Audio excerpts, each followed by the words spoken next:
Hi friends, இந்த வீடியோவில் என்ன பார்க்க போகிறோம் அப்படின்னா, கடைசி நேரத்தில் ஒரு சில மாடலை வந்து ரிவிஷன் பண்ணிட்டு போங்கன்னு சொல்லிட்டு இப்போ ஏற்கனவே ஒரு வீடியோ எல்சிஎம் ஹெச்சிசிஎஃப் பார்த்தோம். இன்றைக்கி பார்க்க போகிறது வந்து மென்சுரேஷன். 2018 பார்த்தீங்க அப்படின்னா வட்டம் சம்பந்தமான கொஸ்டின்ஸ் வந்து கேட்டுட்டு இருக்காங்க ரிப்பீட்டடாக. வட்டத்தின் ஆரம் 1 சென்டிமீட்டர் அதிகரிக்கும் போது வட்டத்தின் பரப்பு 66 சதுர சென்டிமீட்டர் அதிகரிக்கிறது. புதிய வட்டத்தின் பரப்பு காண்க. இது வந்து குரூப் 1 2024 கேட்கப்பட்ட கேள்வி. அடுத்த கொஸ்டின். இப்போ வந்து நான் எல்லாத்துக்கும் வந்து இந்த மாடலை பார்த்துட்டு போங்கன்னு தான் சொல்லிட்டு இருக்கேன். உங்களுக்கு அதுக்கு எதுக்கும் வந்து விளக்கம் தேவை அப்படின்னா எந்த கொஸ்டினுக்கு விளக்கம் தேவையோ அதை சொல்லுங்கள், நான் அதை எக்ஸ்பிளைன் பண்ணி சொல்கிறேன். ஓகேவா? அடுத்து வந்து ஒரு வட்டத்தின் ஆரமானது அதனுடைய சுற்றளவில் 5% அதிகரிக்கும் அளவிற்கு உயர்கிறது எனில் அவ்வட்டத்தின் பரப்பளவு எத்தனை சதவீதம் அதிகரிக்கும்? இதுவும் வந்து குரூப் 1 2024 கேட்கப்பட்ட கேள்வி. அடுத்த கொஸ்டின் பாருங்க. இதுவும் 2024 கேட்கப்பட்ட கேள்விதான். வட்டத்தின் ஆரம் 1% அதிகரித்தால் அதன் பரப்பளவு எவ்வளவு சதவீதம் அதிகரிக்கும்? அடுத்து நமக்கு வந்து கனச்சதுரம் இம்பார்ட்டண்டான டாபிக். இதில் பாருங்க, 11 √3 அடி நீளமுடைய மூலைவிட்டம் கொண்ட ஒரு கனச்சதுர அறையின் கன அளவு என்னன்னு கேட்டிருக்காங்க. அடுத்து ஒரு கனச்சதுரத்தின் கன அளவுக்கும் அதன் உள்ளே மிகச் சரியாக பொருந்துகிற கோளத்தின் கன அளவுக்கும் இடையே உள்ள விகிதம் யாது? இதுவும் வந்து 2024 கேட்கப்பட்ட கேள்விதான்.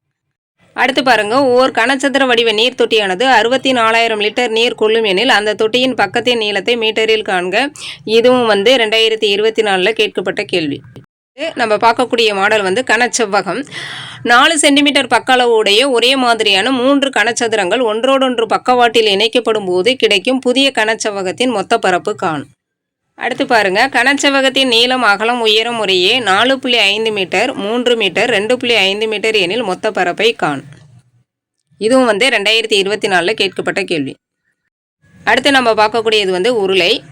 உயரம் 4 மீட்டர் மற்றும் அடிப்பரப்பு 500 சதுர மீட்டர் கொண்ட ஒரு உருளையின் கன அளவை காண். இதுவும் வந்து 2024 வந்து கேட்கப்பட்ட கேள்விதான்.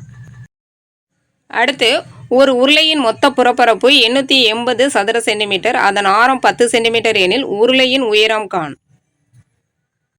அடுத்து வந்து கூம்பு. ஒரு முக்கியமான டாபிக் இது.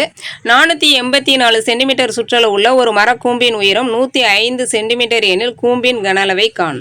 இது 2024 கேட்கப்பட்டது தான். இதெல்லாம் வந்து நான் ஏற்கனவே நடத்தி பிளேலிஸ்ட்டில் போட்டிருக்கேன். அடுத்து நம்ம பார்க்கக்கூடிய மாடல், இரு கூம்புகளின் கன அளவுகள் 2:9 என்ற விகிதத்தில் இருக்கிறது. முதல் கூம்பின் உயரமானது இரண்டாவது கூம்பின் உயரத்தில் பாதி இருக்கும் பொழுது அதன் ஆரங்களின் விகிதம் என்ன? அடுத்த கணக்கு. ஒரு நேர்வட்ட கூம்பின் கன அளவு 11,088 கன சென்டிமீட்டர் ஆகும். கூம்பின் உயரம் 24 சென்டிமீட்டர் எனில் அதன் ஆரம் காண். அடுத்து இரு கூம்புகளுடைய கன அளவுகளின் விகிதம் 2:3 ஆகும். இரண்டாம் கூம்பின் உயரம் முதல் கூம்பின் உயரத்தை போல் 2 மடங்கு எனில் அவற்றின் ஆரங்களின் விகிதம் காண். அடுத்து வந்து கோளம்.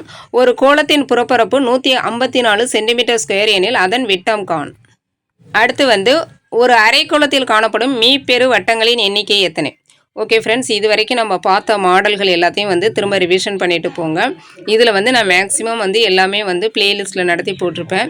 அதே மாதிரி இந்த அரைக்கோளம் இந்த மாதிரி அப்ளிகேஷன் ஓரியன்ட் கொஸ்டின் வந்து ஒரு நாள் வந்து நான் லைவ் கிளாஸில் வந்து ஃபுல்லாக நான் எக்ஸ்பிளைன் பண்ணேன். அது வேணும்னா நான் வந்து டிஸ்கிரிப்ஷனில் லிங்கில் கொடுக்குறேன். அதே மாதிரி ஃபைனல் ரிவிஷன் எல்லாமே வந்து பிளேலிஸ்ட்டில் எல்லாம் மேக்ஸிமம் நடத்தி போட்டிருப்பேன். அதுவும் வந்து டிஸ்கிரிப்ஷனில் கொடுக்குறேன். ஓகே, நன்றி. நெக்ஸ்ட்டு டாபிக் வந்து அடுத்த வீடியோவில் பார்ப்போம். நன்றி.